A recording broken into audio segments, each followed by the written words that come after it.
না, কনফিডেন্স তো অবশ্যই কাজ করে এবং বিশেষ করে ভালো লাগা তো কাজ করবে যখন আপনি সারাদিন কষ্ট করবেন এই গরমের মধ্যে, যখন আপনি 250 রান ডিফেন্ড করবেন, অবশ্যই ভালো লাগে।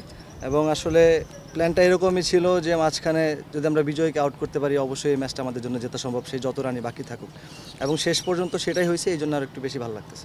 আরেকটা ব্যাপার, শুরু থেকে আপনাদের বোঝা যাচ্ছিল যে আপনি 15-20টা রান কম করেছেন, কিন্তু আপনাদের ওই স্পিরিটটা দেখা যাচ্ছিল ক্রিকেটারদের মধ্যে। হ্যাঁ, অনেক মিসফিল্ডিং হয়েছে এই ম্যাচে, কিন্তু ওই স্পিরিটটা দেখা যাচ্ছিল। ওই সেকেন্ড ইনিংসের আগে যে ব্রেকে আপনারা আসলে কি ধরনের প্ল্যান করেছিলেন? না দেখেন, আসলে সবার মধ্যে হাঙ্গারনেসটা ছিল, আসলে যে সবার মধ্যে কমিটমেন্টটা ছিল যে আমরা মিরপুরে যেহেতু সবসময় একটা অ্যাডভান্টেজ থাকে বোলারদের জন্য, সো ওই অ্যাডভান্টেজটা নেওয়ার চেষ্টা করবো এবং শেষ পর্যন্ত এফোর্ট দিব। শেষ পর্যন্ত এফোর্ট দিয়ে আমরা হেরে যাই তাতে সেটা আমরা অ্যাকসেপ্ট করে নিব, বাট শেষ পর্যন্ত এফোর্ট দিলে এখানে অনেক কিছু চান্স থাকে এবং সেটা শেষ পর্যন্ত আমরা জিততে পেরেছি, সেটা এফোর্টের কারণেই। 2টা আউট নিয়ে অপোনেন্টের একটা ক্ষোভ দেখা গেছে, আপনি মাঠে ছিলেন, আসলে আপনার কাছে কি মনে হচ্ছে? না, আমার নো কমেন্টস। আপনাদের তো 2টা জিসানের আউটটা ছিল, নো কমেন্টস ভাই। আপনারা কি এখন কমেন্ট করতো মানে যেটা হচ্ছে সত্য ম্যাচে ঘটেছে, এটা তো বাজে কোনো মন্তব্য না? এটা আসলে আমার হাতে নাই, আসলে সেটা আমি বলতে পারবো না। ভাই বলছিলাম যে বিজয়কে আউট করার ব্যাপার এই থ্রুআউট দ্য সিজন অথবা 50টা সেঞ্চুরি, মানে বিজয়কে নিয়ে যদি বলতেন তার এই ঘরোয়া ক্রিকেটে তার যেভাবে আছে না, কনসিস্টেন্ট রান করতেছে, প্রিমিয়ার লিগে তো কনসিস্টেন্ট রান করে, প্রত্যেক বছর রান করে। সো এটা তো একটা ওদের টিমের জন্য অ্যাডভান্টেজ যে এক পাশ থেকেও খেলা ধরে রাখে সবসময়, এবং অপোনেন্ট টিমের জন্য এটা একটা সহজ প্ল্যানও বলতে পারেন যে বিজয়কে আউট করতে পারলে আপনার জন্য খেলাটা সহজ হবে। সো শেষ পর্যন্ত ওর সেঞ্চুরি করছে, বাট অবশ্যই ক্রেডিট তাকে দিতে হবে, শেষ পর্যন্ত খেলছে এবং আলটিমেটলি আমরা জিততে পারছি, এই জন্য আমরা খুশি।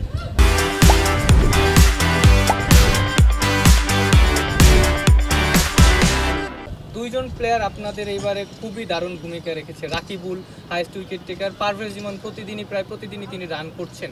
পাশাপাশি আপনাদের ম্যাচে একটা জিনিস দেখা যায় যে পারভেজ ইমনের পাশাপাশি প্রতিদিনই কেউ না কেউ আপনাদেরকে ওই সাপোর্টটা দেন। আজকে যেমন শাহরিয়ার কমলটা দিয়েছেন।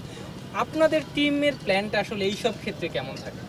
না দেখেন, আসলে টিম লাইক আপনার আবাহনী, মোহামেডান, এই টিমগুলোতে সবসময় আপনি যখন খেলবেন একটা প্রেশার আপনার মধ্যে কাজ করবে, বিশেষ করে নতুন যারা আসে। কমলের জন্য একটু কঠিন অবশ্যই ছিল প্রথম দিকে, তারপরে ও যেভাবে করে ম্যানেজ করছে এবং যে ইনিংসটা আজকে আমাদের টিমের জন্য সে খেলছে, অবশ্যই সেই ক্রেডিটটা তাকে দিতে হবে।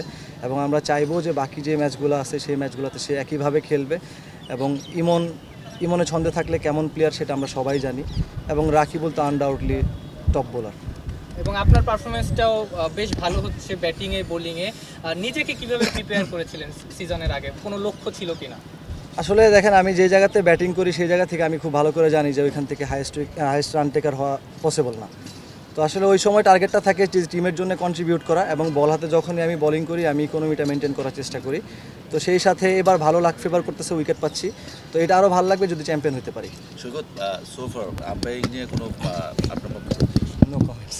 না না না না না না একটা ব্যাড আর গুড যে কোনো একটা থাকে। অ্যাজ এ ক্রিকেটার যখন চারদিকে এত কথাবার্তা হয় আপনার নিশ্চয়ই একটা মানে স্যাটিসফ্যাকশনের জায়গা আছে, সুতরাং আপনি বলতেই পারেন। না, স্যাটিসফ্যাকশনের জায়গা না। আপনি দেখেন যে অনেক সময় কিছু ভুল আপনার ফরে ভালোর জন্য আসবে, কিছু আপনার খারাপের জন্য যাবে। যখন আপনার জন্য আসবে না সেটা আপনার কাছে খারাপ লাগবে, তো সেই খারাপটা লাগে। আবার যখন ভালো হয় বা আমাদের ফরে আসে ভালো লাগে, এইটুকু। বাট এটা তো বলতেই পারেন ইটস এ টাফ জব। অবশ্যই টাফ জব। এই গরমের মধ্যে আপনি 100 ওভার দাঁড়ায় আছেন, এটা অবশ্যই টাফ জব। সবার জন্য তো টাফ, আপনাদের জন্য তো tough. Say something about Abahani, মানে চ্যাম্পিয়নশিপের দিকে যাচ্ছে।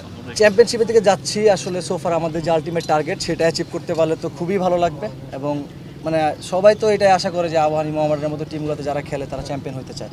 সো ডেফিনেটলি আমাদের লক্ষ্যটা ওই দিকেই থাকবে। এখনও আরও 2টা ম্যাচ বাকি আছে, সেই 2টা ম্যাচ আমরা জিততে চাই। অ্যাজ এ ক্যাপ্টেন কনফিডেন্স লেভেলটা আসলে কত শতাংশ করতে পারি? বুঝিনি আরেকটা। কত শতাংশ কনফিডেন্ট?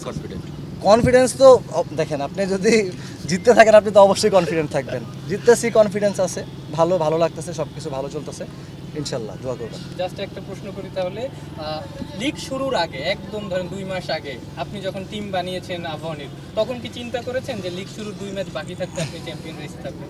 না, সত্যি কথা বলতে যে যখন ফার্স্ট টার্গেট ছিল যে আগে রেলিগেশনটা সেভ করবো, ভেরি অনেস্ট। এরপরে যখন আমরা জিততেছিলাম এক্সপেকটেশন বাড়তেছিল, এবং জেতার পরে আস্তে আস্তে এখন যখন শিরোপার দিকে আছি এখন এক্সপেকটেশনটা শিরোপার দিকে।